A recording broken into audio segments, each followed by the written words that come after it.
Cryptocurrency is absolutely exploding right now, and I know it can be very, very confusing if you are not familiar with this new digital world that we're in. So in this video, I'm going to share with you what is happening with cryptocurrency, why it is happening, and what you should ultimately do. And at the end of this video, I'm going to give a price prediction that is very logical, all based on objective numbers, on where I see Bitcoin going in the next 9 months, and then again in the next 5 years. So first of all, what is Bitcoin, blockchain, and altcoins? You need to understand like why and what things are at their fundamental core before you can actually make logical decisions. Because if you invest into things and you don't understand why you're investing into things, that provokes you to make emotional decisions, especially with cryptocurrency. If there's tons of volatility, right? Which is like the last bull market, okay, Bitcoin lost 80% of its value. Cardano lost 98% of its value. You would have freaked out and sold, and now we're hitting new all-time highs again. It's because you didn't understand what Bitcoin was, why it was valuable, and why you were even buying it to begin with. So you really need to understand what these things are before you jump into them. So what is blockchain? Blockchain is essentially just an open accounting book, okay? It just records transactions. Now, almost every currency can have its own blockchain, or it can be built on top of other blockchains. So like Ethereum, there's tons of projects built on top of the Ethereum blockchain. Okay, for Bitcoin, it has its own blockchain, so it's its own accounting book.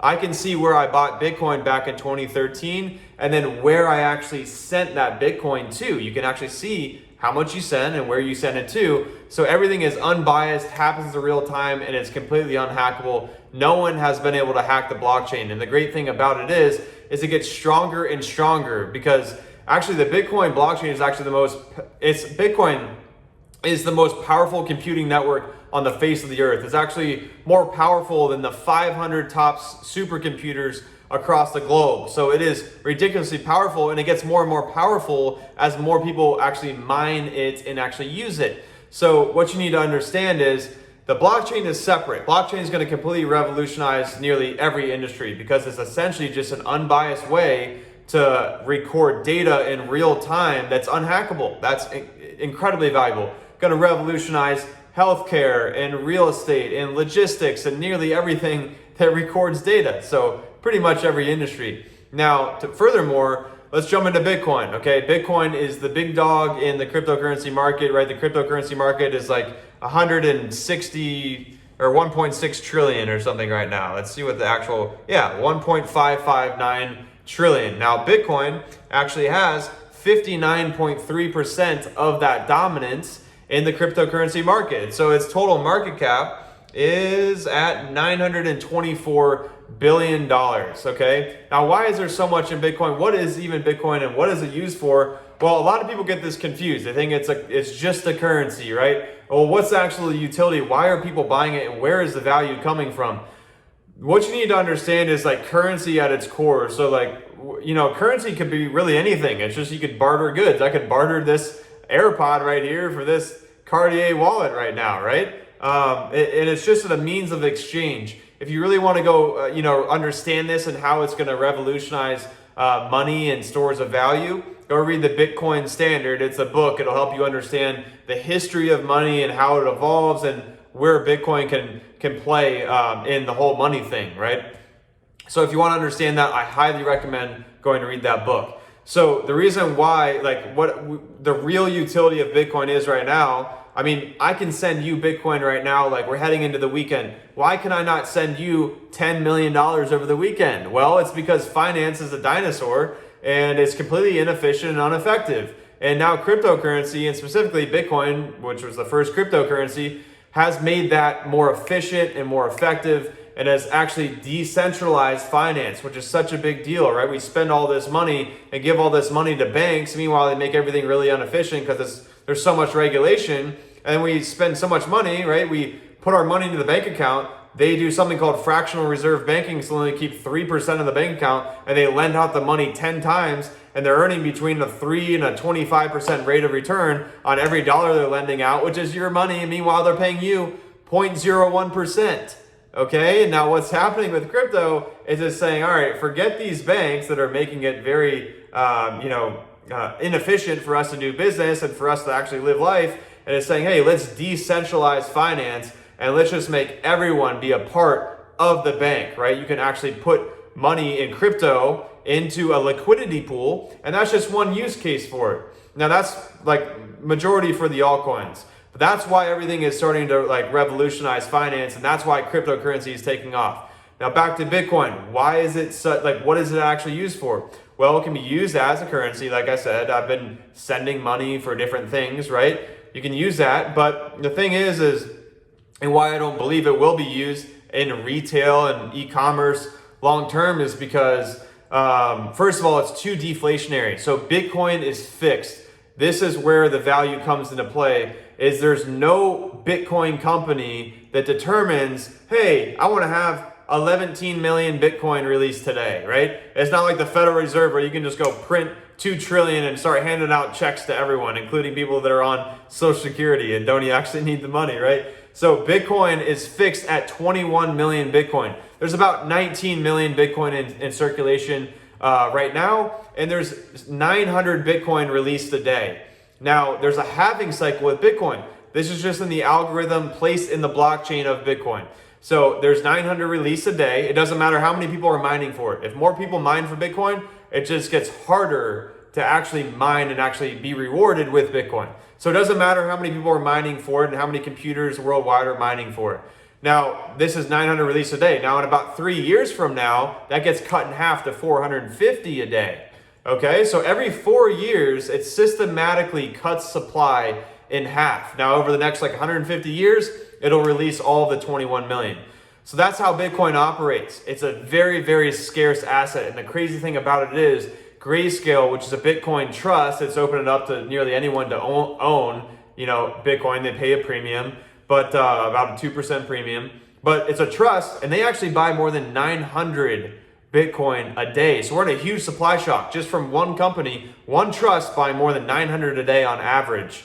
And we are seeing like huge like flocks of institutions and S&P 500 companies now, and now Apple uses Apple Pay to buy Bitcoin, and PayPal and Square Cash, and all these companies are like flowing into it. Even Harvard and Brown and Yale have been saying they've been buying it in their endowments over the last year. And the reason is because they see this revolution, this digital revolution, right? The whole pandemic thing, it just solidified the movement from the industrial revolution to the digital revolution. Everything is turning digital, whether you like it or not. No one cares if you like things moving digital or not. That's just how the economy is heading, and that's where we're heading. So it's up to you to be a prudent investor and realize, things are turning digital. I better start like accepting that fact and making the move. Okay, the number one quality of an investor, of a successful investor, is to have awareness. Okay, first and foremost, have awareness of what's going on, and then make that decision before the herd of people make the same decision. Right?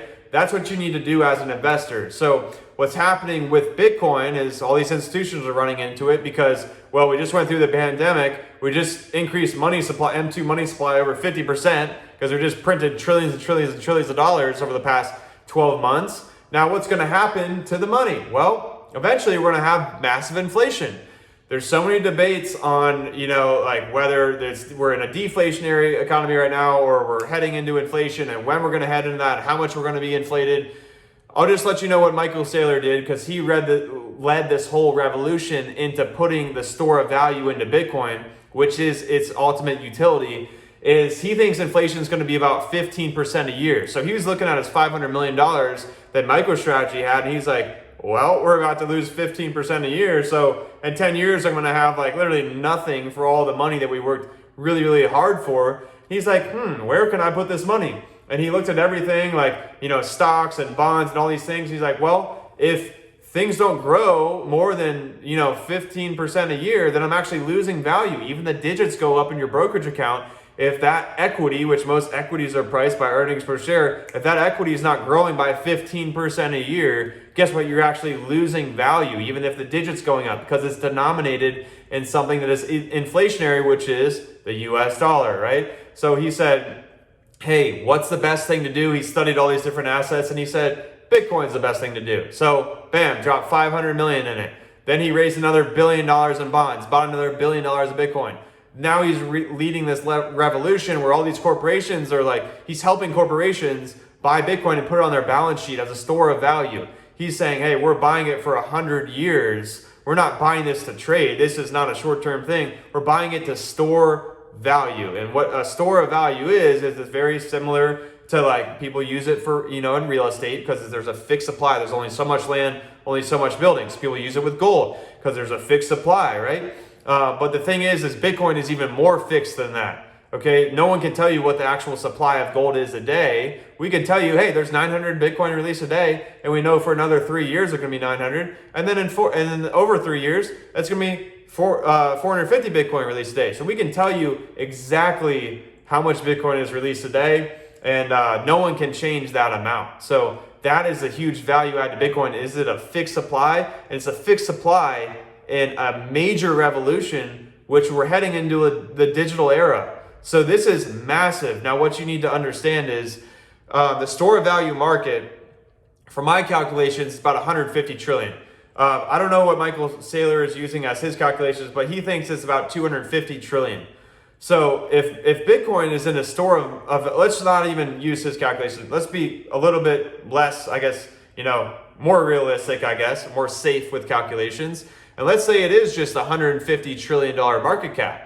Well, guess what? Bitcoin is at a 0.6% because it's about 900 billion. So it's about 0.6%. It hasn't even come close to hitting 1%. If it just hits 1%, Bitcoin's going to be right under 100 grand. So bam, right there, like we're already at 100 grand per Bitcoin if we, breach 1% of the market that it's in. So that's like, people say it's too late to buy Bitcoin. It's too early to buy Bitcoin. So I'm really happy you're watching this video. And if you're watching this to like 5-10 years from now, you're probably like, wow, I wish I would have taken more action.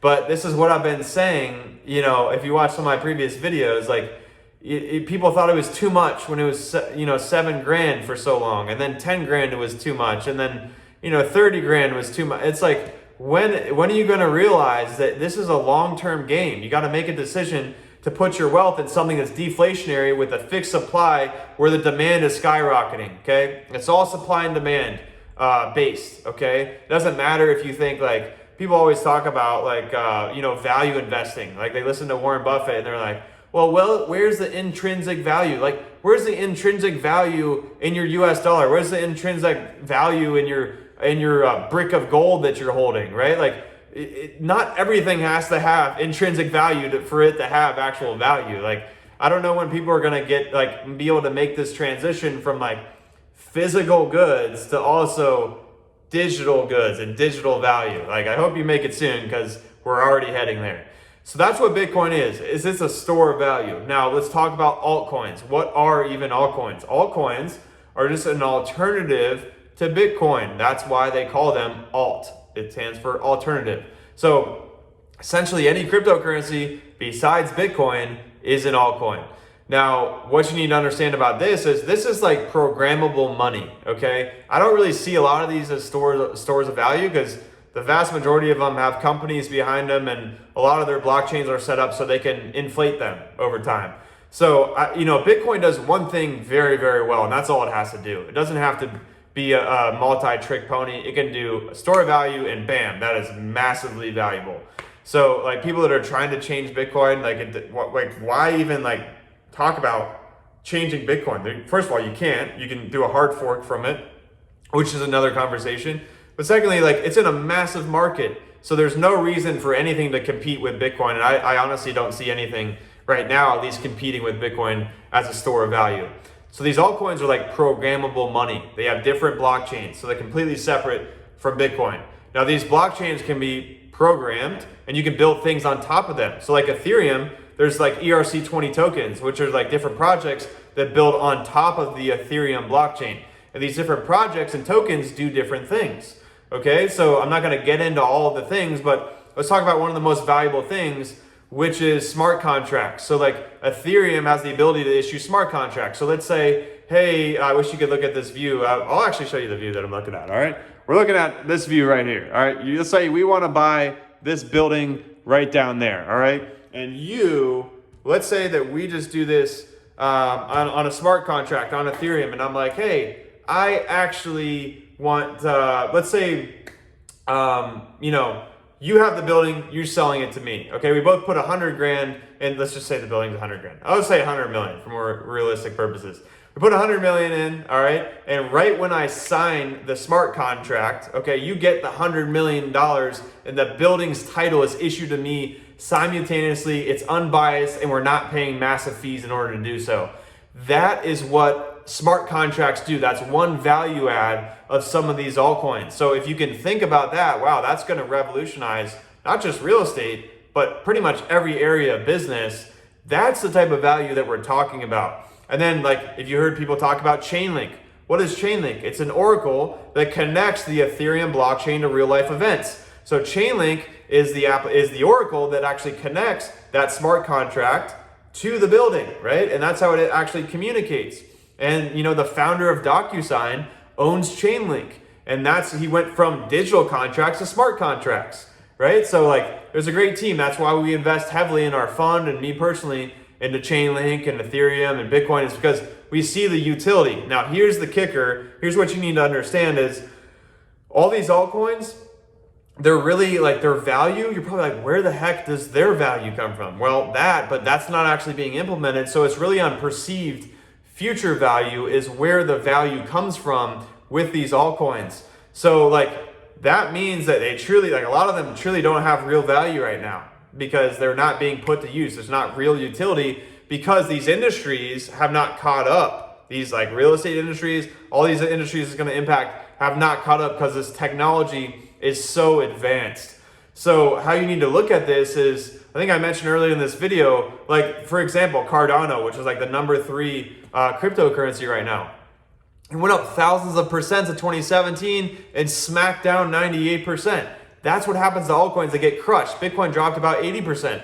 So during the bear market, which is likely to occur towards the end of this year in 2021 or 2022, or the beginning of 2022, they get crushed. So Bitcoin lost, 80% of its value. Cardano lost 98% of its value. So what you need to realize heading into this this bear market, you likely need to sell a lot of the majority of your altcoins, at least. We're holding some Bitcoin long term, but altcoins get crushed. They get slaughtered. So I'm telling you right now, I'm going to sell pretty much all of my altcoins. I'm not holding it through a bear market. But the great news is I believe in about 5 years, these other industries are going to catch on to how valuable altcoins are, and the technology is going to catch up, and we're going to see a massive, massive value add with altcoins. So right now, I'm using it for volatility purposes, okay, to really accumulate more Bitcoin and to accumulate more, US dollars, so that I can buy more when we drop, okay? So that's what's happening. If you are just getting into this, let me jump into now what you should do if you, I'm going to talk to myself. All right, Jeff, you don't know anything. You're listening to Jeff Sekinger right now on this video, and you're like, okay, wow, this is a big deal. It's a huge revolution. It's changing finance, changing industries. I know I need to buy something, but I really don't understand it. What do I do? If I was Jeff and I'm giving myself advice right now, I'd say, hey, why don't you just go buy some Bitcoin, go buy some Ethereum? I'd probably, let's say I have 100 grand I want to put into crypto as my exposure, which by the way, it's even JP Morgan came out now after calling it a fraud. They say, hey, it's prudent to have 1%. The reason why you want to have 1% is because it's completely uncorrelated to other assets.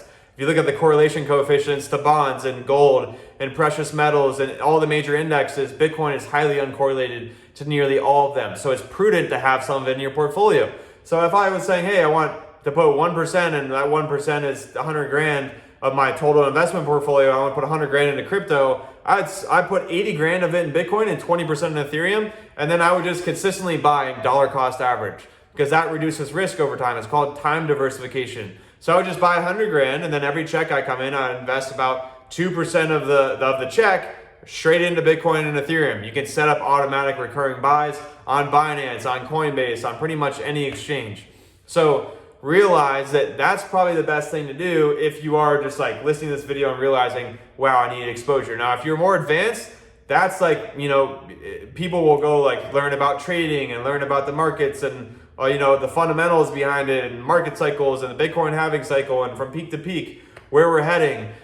You can do that. You can go analyze, or you can go invest into a fund I run a cryptocurrency hedge fund for qualified clients. We have like 72 limited partners now, growing at a very rapid rate. And that's just like business owners that make a crap ton of money and they're like, hey, I want more exposure, and they end up, investing in our fund, right? You could find a fund like that. We really act as like an index because we hold 8 to 12 assets and we actively manage it. So like you could look into something like that, or you could like learn on your own and hopefully not make emotional decisions in the market.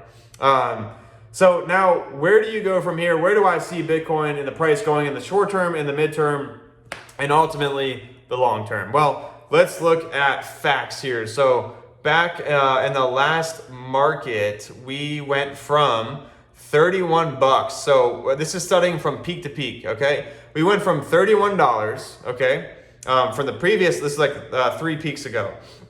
We went from $31 to $1,177, okay? So that's about a 35x in price, okay? From peak to peak. Then from that peak, from $1,177 to $19,764, that increase is about a 17x. So we went from a 35x to a 17x, which really cut the growth in about half, and I expect that to continue. So let's say, okay, it was a little bit above a 17x. So let's say, hey, it's like an 18x, we cut that in half. Now we're looking at probably a 9x based on the previous growth. So if we do a 9x from the about $20,000 high, which was about $19,764, depends what exchange you look at it. If we do a 9x from the previous peak in 2017 to now in 2021, we are looking at about 175 grand to like 180 grand per Bitcoin. So I think that is very, very realistic. I see that happening this year in 2021. Moving forward and the next cycle, I could see Bitcoin over 500 grand. I could see it over 600 grand a coin. And the reason is because like for people that think it's going to continue to do a 17 and a 35x, it's not going to continually exponentially grow at a ridiculous rate like that, because as the market cap expands, it can't grow as quickly by one whale jumping into it, right? Because there's more capital in the asset class.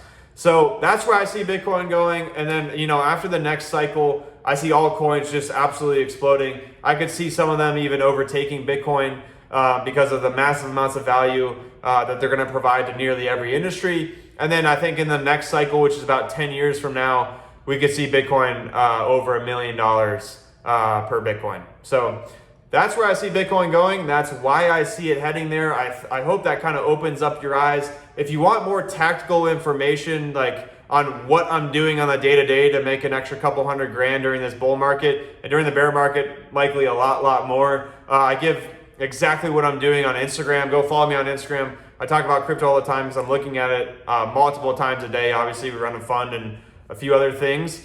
And then we also have a private group on Instagram. It's actually like a little close friends group. We have over 300 other entrepreneurs in there that like to just see what I do on a deeper level. And some of them just mimic what I do and are making like ridiculous returns. So if you want to be a part of that group, the link is down in the description. And if you got value from this video, let me know by hitting the like button. Give me some comments below on where you see crypto heading in the near term, like during this bull market and the next bull market. And if you haven't hit subscribe, why haven't you hit subscribe? Okay, it's free. I give away massive value on these videos. And I really do this because I'm really passionate about personal finance, because like if you want to change your life and have a big impact in life on other causes you care about, whether it's the rainforest in Brazil, it's child trafficking, or it's world hunger, you can help those things get better and improve quicker if you take control of your finances and control capital. Because whether you like it or not, capital makes the economy turn and makes it spin and the world go around. And you can be a part of that if you want to. So again, greatly appreciate you watching this video and can't wait to see you here on this next one.